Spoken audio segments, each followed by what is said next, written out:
So in this video, I wanted to do a quick comparison of two very cool pens, but ones that are deceptively similar to one another.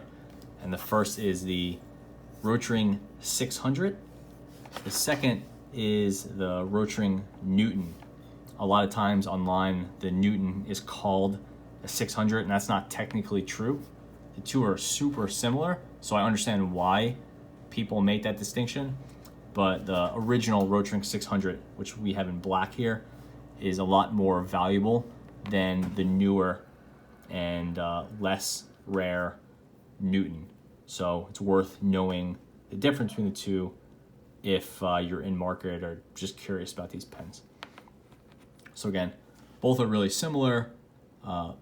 Weight-wise, the main features of them are similar, but there are some subtle differences that are worth noting. First of all, the use of the knurling is a big deal. A lot of times if you're buying these pens, you'll see it'll say Rotring 600 knurled.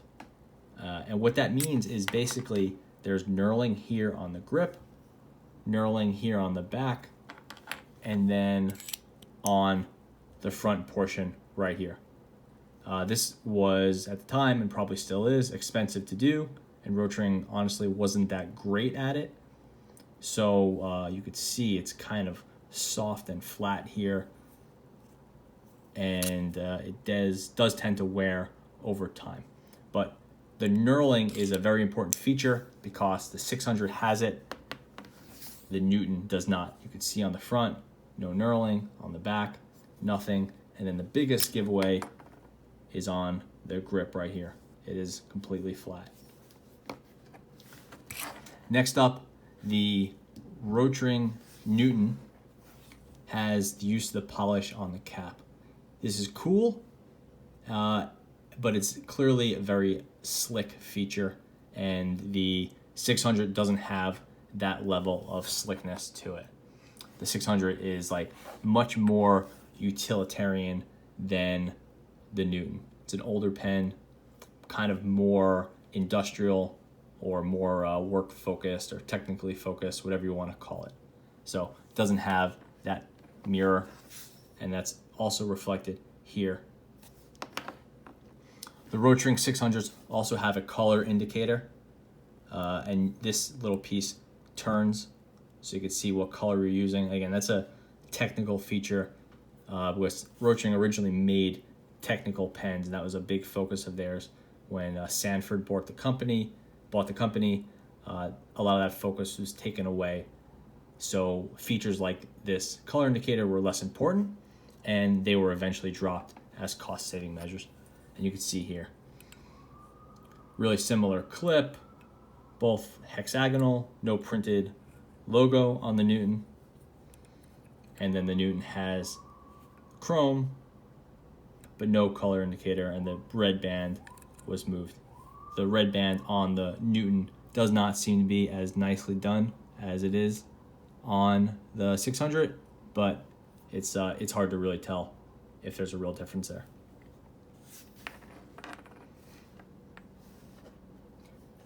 Get a zoom in of that grip section. You can see the knurled grip versus the flat grip, and then changed front area. Slimmer on the Newton and clearly polished. Another difference is this use of a little spring button right here.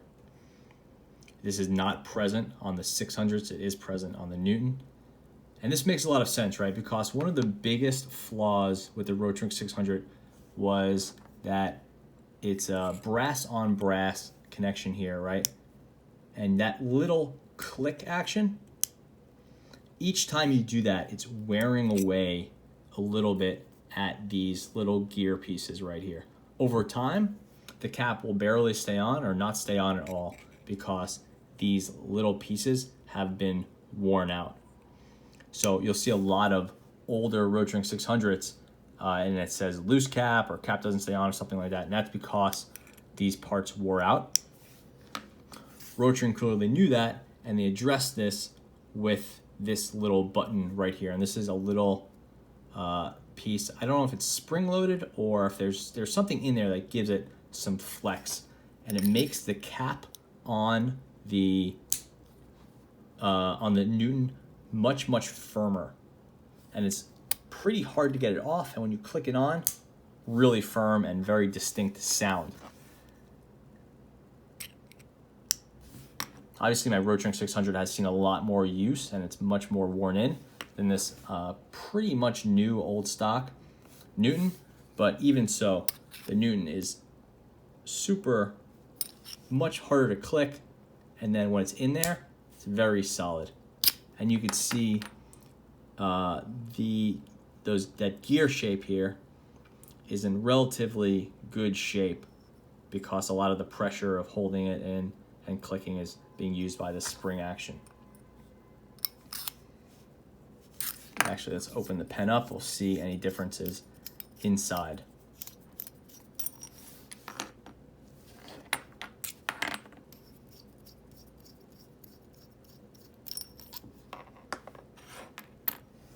You could ignore the refills. You could put whatever you want in there. And now we'll have the Rotring 600 again. It's black. You can see pretty much the same thing here. It's polished on the 600 and it's coated on the Newton.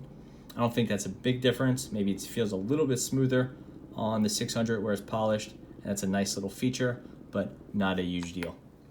Again, a lot of these things are pretty small differences that make, are really for enthusiasts, because they prefer the older, more expensive model or, rarer model, but it doesn't make a huge difference in practice.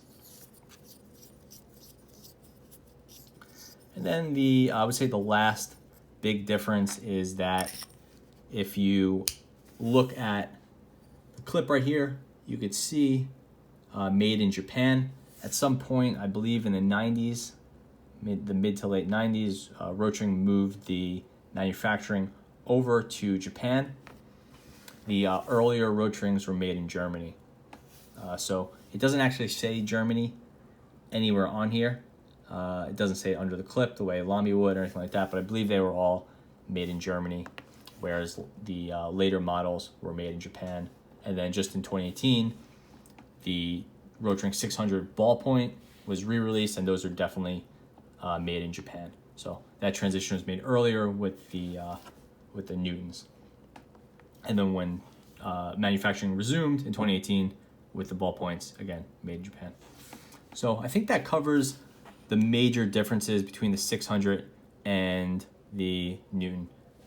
There are some other things, like I'm sure the weight would be a little bit different, but I don't have a scale with me. The Rotring 600 is a hair longer, maybe 3 millimeters longer. You could see the clips don't exactly line up. So there's definitely some subtle differences as well. But when you're writing with them, you're not really going to feel those differences. What you will feel is the grip. It's a little smooth here, not as comfortable or distinctive as the 600. And then the click action here, really firm. Takes a little bit of getting used to if you've been using the 600. That said, the Newton does not have some of the obvious design flaws of the 600, most notably the wearing out of the gears that hold the clip on, and then the cracking of the brass. A lot of 600s, especially in the roller ball and fountain pen, had cracking in the brass, and that was just a wear issue, and that is not a factor in the Newtons. Those have been holding up better. Maybe it's just because they're newer, but I think it was that some of the brass had issues with the Rotring 600s, and that was resolved in the Newton. So yeah, that about covers the differences between these two pens. If you know anything about them, you have any notes or sort of thing I missed, please do chime in at the bottom. It's always interesting to hear people's take on these pens. If you are in market for it, again, a lot of people will sell this as the Rotring 600 Newton, or some will even call it a Rotring 600. It's definitely not a 600. This is the Rotring Newton. This is the Rotring 600. If you're Googling, or if you're searching for Rotring 600 and paying for Rotring 600, make sure it says Rotring 600 here. Make sure you really see the knurling on the grip, the back, and on the front. And that is what's going to command the premium dollars. If you just want a great Rotring rollerball then go right ahead and buy a Newton. It's a great pen. It's probably a better pen for day-to-day use, but don't confuse the two and think you're getting a 600 if you're getting the Newton. There's no Rotring 600 Newton. It's the Rotring 600 and the Rotring Newton.